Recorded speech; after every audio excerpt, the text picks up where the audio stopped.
सबको जय यीशु की। प्रभु यीशु क्रिस्त में प्यारे भाइयों बहनों, Sunday password to the word इस शीर्षक के अंतर्गत प्रति इतवार के पूजन पद्धति में भाग लेते हुए प्रभु का वचन सुनकर उसको ग्रहण करते हुए उसके अनुसार जीवन व्यतीत करने की कृपा, शक्ति, सामर्थ्य, अनुग्रह प्राप्त करने के लिए मैं आप सभी लोगों का हार्दिक स्वागत करता हूं। आज के दिन में हम लोग सामान्य काल का 20वें इतवार के पूजन पद्धति पर मनन चिंतन करेंगे। आज तारीख है अगस्त की 18 तारीख और आज का मुख्य विषय है, आज के पूजन पूजन पद्धति का मुख्य विषय है, ईश्वर चाहता है कि हम सभी जिए, परिपूर्णता का जीवन जिए और उस परिपूर्णता का जीवन हमें एक दिन इस दुनिया के जीवन के बाद वह स्वर्गीय सुख भोगने तक ले जाएं और स्वर्ग का सुख हम सभी भोगने वाले बने। इस जीवन परिपूर्णता के जीवन को प्रभु हमारे सम्मुख रखते हुए हमें बुलाता है इस ओर अपना ध्यान केंद्रित करने के लिए कि ईश्वर ने मेरे लिए, आपके लिए, हम सबों के लिए क्या योजना बनाई है। इस बात को जानने के लिए, समझने के लिए और उस जीवन को ग्रहण करने के लिए प्रभु हमें आज की पूजन पद्धति के द्वारा बुलाता है। तो भाइयों बहनों, आइए हर एक इतवार के भांति आज भी हम लोग आज के पूजन पद्धति के वचनों को 7 अलग अलग बिंदुओं के माध्यम से मनन चिंतन करते हुए प्रभु का वचन सुने, समझें, ग्रहण करें और उसके अनुसार जीवन बिताने की शक्ति, सामर्थ्य मांगे। तो आज के दिन में पहला बिंदु है, ईश्वर हमें अनंत जीवन के लिए बुलाता है।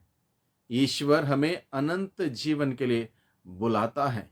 ईश्वर ने मनुष्य के लिए चाहा कि मनुष्य अनंत काल तक जीवित रहे।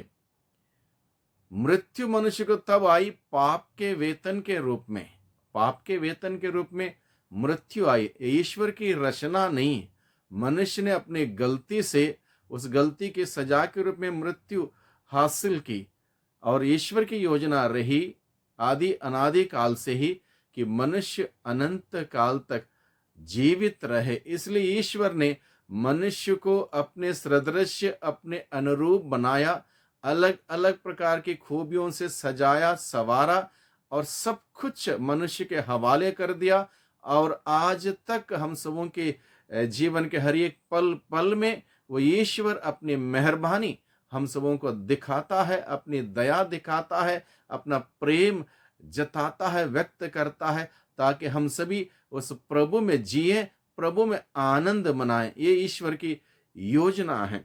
उस अनंत जीवन को प्राप्त करने के लिए हमें क्या करना है? तो आज के दूसरे बिंदु में हम सबों को मनन चिंतन करने के लिए विषय है उस अनंत जीवन जो ईश्वर की योजना है, उस अनंत जीवन को प्राप्त करने के लिए हमें क्या करना है। जैसे कि आज के पहले पाठ में बताया गया, अपनी मूर्खता छोड़ दो और तुम जीते रहोगे। यानी कि हर प्रकार की बुराई, हर प्रकार की मूर्खता, हर प्रकार की गलत बातें, गलत विचार, गलत आदतें सब छोड़ दें, मूर्खता का काम को छोड़ें ताकि हम जीते रहेंगे। आज के दूसरे पाठ में जो एफेसियों को लिखे हुए संत पौलुस के पत्र से है, यहां पर बताया गया है, बुद्धिमानों की तरह चलकर वर्तमान समय से पूरा लाभ उठाएं। बुद्धिमानी की तरह चलकर वर्तमान समय का पूरा लाभ उठाएं। यानी कि उस जीवन को प्राप्त करने के लिए हमें क्या करना है, प्रभु हमें बताता है। हर प्रकार की उन तमाम बातों को, तत्वों को, आदतों को, विचारों को, कार्यों को, संगतियों को हमें छोड़ना होगा जो हमारा जीवन कुंठित कर सकता है, जो हमारा जीवन को बढ़ने से पीछे हटा सकता है, बर्बाद कर सकता है, उनसे बचना है। दूसरा, इस दुनिया में जीवन बिताते वक्त हम सबों के लिए ईश्वर ने स्वर्ग से उतरी हुई जीवंत रोटी हम सबों के लिए प्रबंध किया है, इंतजाम किया। इस धरती पर प्रभु यीशु मसीह, पवित्र त्रित्व का दूसरा व्यक्ति प्रभु यीशु मसीह जीवन की रोटी के रूप में इस धरती पर उतर आया और प्रभु यीशु ने अंतिम भोजन के समय उस रोटी को तोड़कर अपने शिष्यों को दिया और कहा, इसे लो और खाओ, यह मेरा शरीर है।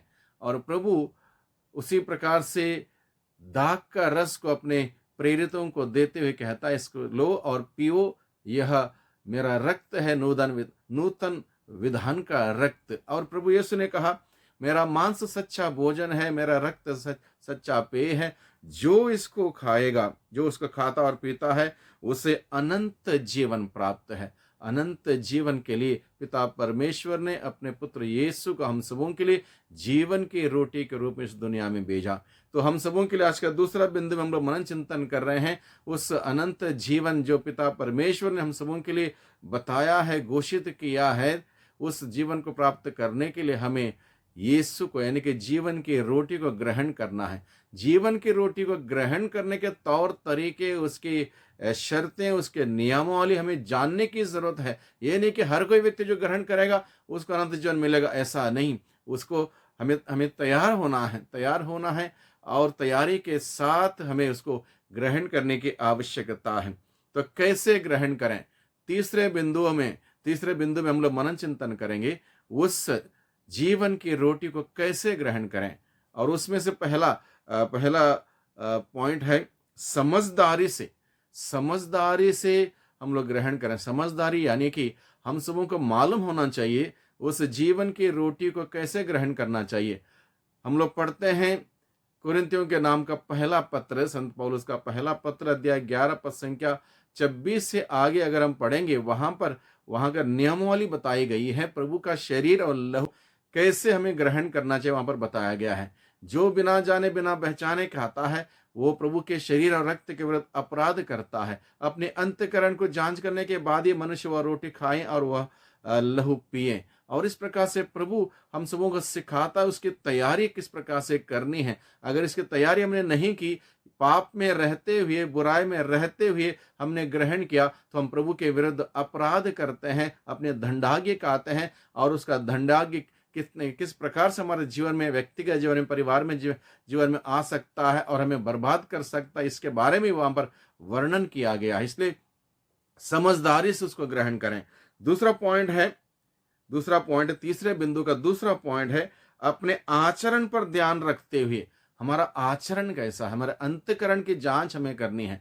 उस जीवन की रोटी को ग्रहण करने से पहले हमारे अंतःकरण को जांच करनी। अंतःकरण में बताएगा हम इसके लिए तैयार है, नहीं है, योग्य है या नहीं है। हमारे आचरण पर विचार करने की जरूरत है। हर एक हमारे कार्यकलापों पर विचार करने की जरूरत है। अगर हमारा आचरण सही नहीं है, हमारा अंतःकरण बताता है हम दोषी हैं, तो हम उसको ग्रहण ना करें। तीसरा पॉइंट है, पवित्र आत्मा से संचालित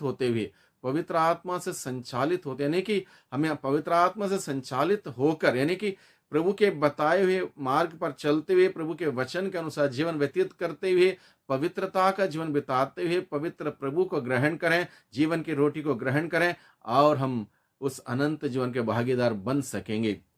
चौथा बिंदु है, तीसरे बिंदु में 3 अलग अलग पॉइंट पर हमने मनन चिंतन किया। चौथा बिंदु है, प्रभु की इच्छा को पहचाने। अगर अनंत जीवन की ओर हम अपना ध्यान केंद्रित करते हुए आगे बढ़ रहे हैं, तो हमें इस बात पर निश्चित रूप से अपना ध्यान केंद्रित करना होगा, ईश्वर की इच्छा को जानना।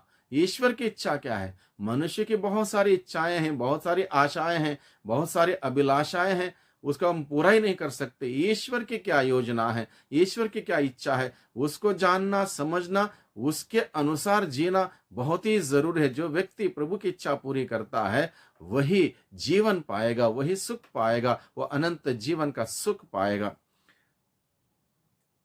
पांचवा बिंदु है, पिता को धन्यवाद देते रहें। पिता परमेश्वर को हम धन्यवाद देते रहें। पिता परमेश्वर ने एक योजना बनाई हम सबों के लिए कि हम सभी जो स्वर्गीय नागरिक हैं, इस धरती पर हम धरती पर रहते वक्त स्वर्ग से उतरी हुई जीवंत रोटी का प्रबंध हम सबों के लिए किया, ताकि हम सभी उस जीवंत रोटी को ग्रहण करते हुए स्वर्ग जाने लायक जीवन हम सभी बिता सके। इसलिए पिता परमेश्वर को हम धन्यवाद दें, क्योंकि पिता परमेश्वर ने हम सबों से प्यार के प्रमाण के रूप में अपने पुत्र यीशु को इस धरती पर हम सबों का आध्यात्मिक भोजन के रूप में हम सबों को दिया है। इसलिए पिता परमेश्वर को धन्यवाद देते रहें।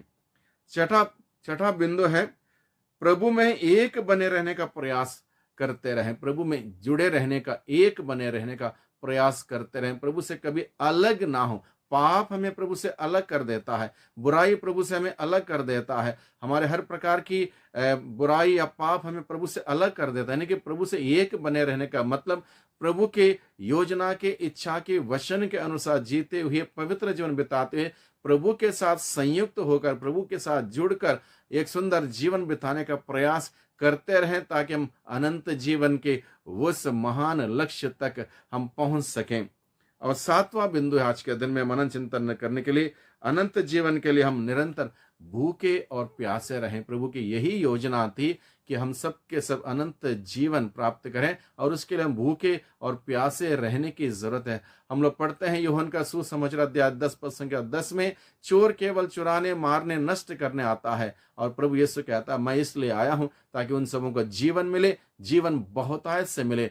प्रभु हम सबों को बहुतायत का जीवन देना चाहता है। उस जीवन को प्राप्त करने के लिए हम लोग निरंतर प्रयास करते रहें। प्रयास करने का तात्पर्य यह है, हम सभी दुर्बल हैं, मनुष्य हैं, गलतियां होती हैं। गलतियां होने पर पश्चाताप करें, पाप स्वीकार करें, फिर प्रभु के पास आएं और प्रभु का जीवन जीने का प्रयास, कोशिश हमेशा करते रहें। और निश्चित रूप से ईश्वर ने जो लक्ष्य निर्धारित किया हम सबों के लिए अनंत जीवन का, उस अनंत जीवन का हम लोग एक दिन प्राप्त करते हुए स्वर्ग में आनंद मना सकेंगे। वही प्रभु हम सबों को आशीष दें, हम सबों को बरकत दें, और हम सबों को अपने आत्मा के द्वारा हमारी अगुवाई करें। सबको जय यीशु की, सबको धन्यवाद।